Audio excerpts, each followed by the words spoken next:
Hello! A lot of people have been asking me in various streams and things what I think of Rupert Lowe and Restore and all this. So he's made a new political party in Britain. And I do like some of the things he's saying and not so much some of the other things, but we'll get into that in this video. Just an upfront warning, if you're probably under 18 and a bit sensitive, might not be the video for you, because we are going to talk about some pretty horrible things in this video. So with that out of the way. According to Rupert Lowe, and I'm reading this from his own thing because I want to, with what he says, obviously, take it directly from what Rupert Lowe himself is saying. Because the problem is the media, as you know, probably in this country, a bit like in the US, you can't trust them on anything like this to honestly report stuff anymore. So I want to actually hear what Rupert Lowe has to say himself, and not, somebody else reporting on his behalf and twisting his words. So this is Restore Britain reposted it, and this is a post on X by Rupert Lowe himself, the verified account of Rupert Lowe. So he says basically the reason that he was actually kicked out of Reform was because he made the thing of the point that he stated that in communities of foreign nationals knew that their husbands, cousins or brothers were industrially raping vulnerable white girls and did nothing, then yes, they should all be deported. So basically, Rupert Lowe was in favour of mass deportations. And so obviously, I'm sure lots of you know about all the grooming gang stuff in the UK, but we'll go over it. So basically, mostly Pakistani men, and there was an Islamic element to this, were, because they considered the people that weren't believers in Islam to be sort of up for the taking, if you like, not protected. They did basically the mass industrial scale rape of white girls, vulnerable white girls that were in care and things like that. And they'd sort of, give them drugs and alcohol, get them addicted on that, and pimp them out to themselves and their friends and, all that sort of horrible stuff. And it was never looked into properly by the police and all the things at the time. Rupert Lowe's currently doing his own independent inquiry into this, but some of this stuff is really disturbing and disgusting. And it's one of the biggest scandals, I think, in all of British history, all this stuff. And it's, the stuff that people like Keir and that don't want you to really know about, talk about, look at in a big scale kind of thing.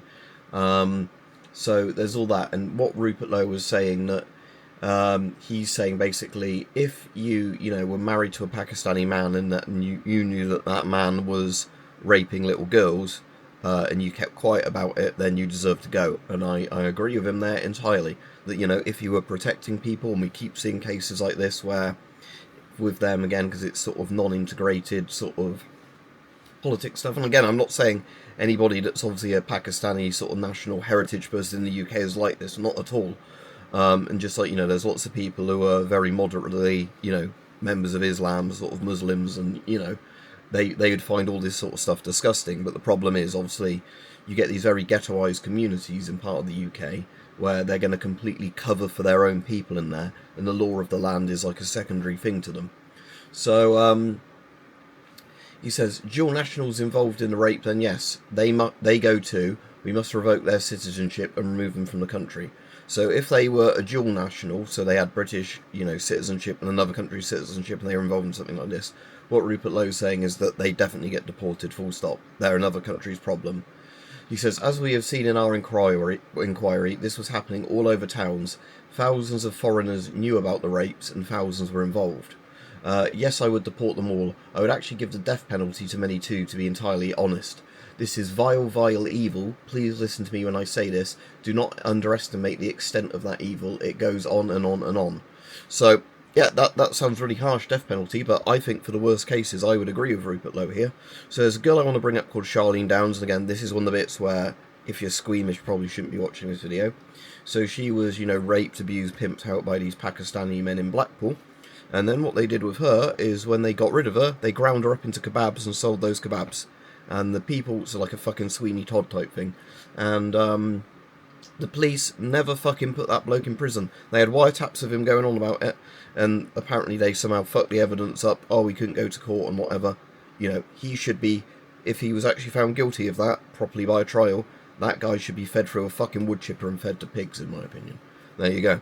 So I completely agree with Rupert Lowe there. the worst of these people, the ones that were the real serial rapist pimps, you know, ones that killed the girls if they were worried they might talk, that kind of thing, they need to fucking die. I agree. I would totally agree with Rupert Lowe there. So, but he also goes on to say, so if a Pakistani woman knew her foreign husband was gang raping a 12-year-old in the basement and didn't tell the police, then yes, she is complicit and she should be sent back to Pakistan. The husband might not be so lucky. Yeah, I agree. Like I said, the family members, if they knew this was going on and they kept quiet out of fear or loyalty or whatever, you get fucking deported. And yeah, if your husband or whatever was the one doing the mass rapes, well, yeah, they're getting shot in the back of the head, you know, hung by the neck until dead, whatever. We don't have the death penalty anymore, but I think for the worst type of people, we should still have the death penalty. Traitors and people like this, yes.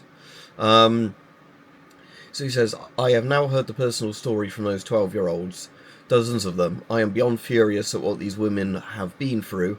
Anyone who knew must feel the full... who knew, as in, like, they knew what was going on, must feel the full brutal force of the law. And again, totally agree. If you're in any position of power and you knew what was going on and you covered it up because it was inconvenient, you thought you might lose votes, no, you are fucking complicit in a cover-up like this. I'd look at this the same way that, you know, people in Germany, if they knew about the Holocaust and didn't do anything about it, you know, that kind of thing. I know it might be a bit of a, you might say, oh, that's one of the stupid examples because, you know, the Nazis and that.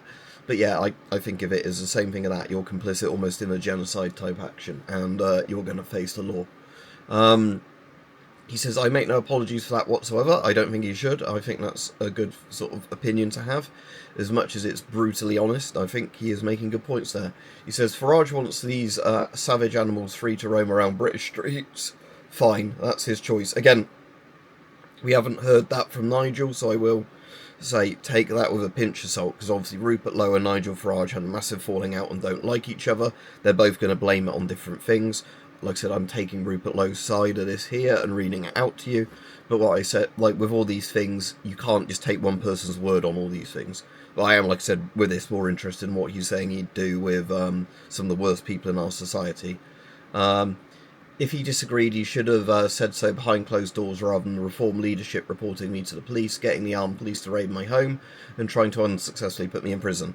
And, yep, Rupert Lowe had his guns taken away, loads of armed police turn up at his house to seize all his guns because he lives on a farm and all that, so he legally owns shotguns and rifles and things like that, and he eventually got them back, because, you know, it was found all the stuff said about him was made up. But again, we're taking his word of it here. We don't know, you know, haven't heard the other side of what he was reported for, because again, other people have said he made death threats to people and whatever else. We don't know. But lawfare is a thing used against people that the establishment doesn't like, let's put it that way. My position remains consistent and clear.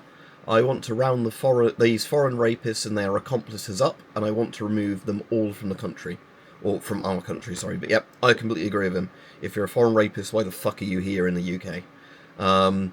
Restore Britain will do exactly that, I promise you. If you agree, vote for us. And like I said, the problem with, at the moment, me voting for somewhere like Restore is, firstly, I don't know if they're even going to be in my area of Oxfordshire of a candidate, because the election's a few years away, and I always only make up my mind completely on who I'm voting for right when there's an election, because again, if there's loads of scandals and things found out about a certain party before an election, you shouldn't blindly vote for somebody just because you like what one person's saying at one point.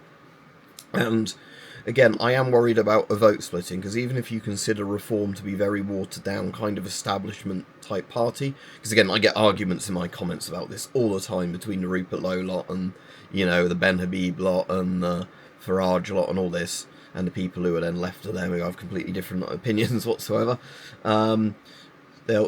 There's arguments about splitting the vote and, you know, who's actually an establishment shill and all this, but I would still say Reform is a hell of a lot better than Labour's and Tory, you know, Labour, Lib Dem, Tory, in my opinion on a lot of things. And like I said, and what I do normally as well is I tactically vote. So in my constituency, if I know it's going to be a very close race between two candidates, and that, you know, so let's say Restore or Reform or whoever might run a candidate, but they're going to get such a small percentage of the vote that, you know, there's no way they're going to win in my thing, I would pick the least bad party to vote for that actually has a chance of winning. because then you're tactically voting, because you vote how the UK system works. If you vote for somebody and then they don't get in, your vote was thrown away, essentially. But if you tactically vote and then you get the least bad candidate over the line, you've at least, you know, slightly improved the situation in your area. You shifted the Overton window or whatever. So, again, I want to properly read this stuff from how Rupert Lowe said it exactly without it being, you know, twisted in any way. But I am a bit worried about some of the stuff he might have said about gay and trans people. But again, like I said, I need to actually make sure I read up what he said and not his words being twisted by someone else. Because again, if he is on about, say, stopping the transitioning of children and, you know, reassignment surgeries to children and all this sort of stuff, I completely agree with him on that. If it's about adults over 18 that then make their own choice because they have, you know, body dysphoria and whatever else, or hormonally they're, you know, not very masculine or not very feminine, and they would be much happier as the other gender, you know, and then they go through all the hormone replacement therapy and that, I have no problem with those sort of people using the opposite sex bathrooms or whatever else, because, you know, at that point, somebody who's spent years transitioning on sort of all sorts of chemicals as an adult, I think, you know, you deserve to just call them the gender, even if you don't personally agree that, you know, that person is a genuine female or whatever. My opinion with that still is that that person's gone through the effort, you know, you don't know what they've been through, and personally I don't want to victimise somebody like that. You know, sort of oppress somebody like that. To me, that just seems shitty. But again, like I said, I'd have to read what Rupert very clearly said on it, because like I said, I don't want to do the media thing of take what he said out of context and then use it as a thing. So yeah, that's my opinion on him. Like I said, I quite like the sound of a lot of what he said. It's very, very harsh, a lot of what he said. It's fucking true. You know, the people that... Who has more of a right to live? A little girl that was, you know, who shouldn't have been raped and abused in the first place and then sometimes killed? Or somebody that's a foreign rapist, essentially. You know, no sane person can say the rapist has more rights than the victim. And with something like this, I totally agree. If their families covered it up and, you know, knew it was all going on, and they kept quiet about it because, you know, family and religion were more important than the lives of those children, then no.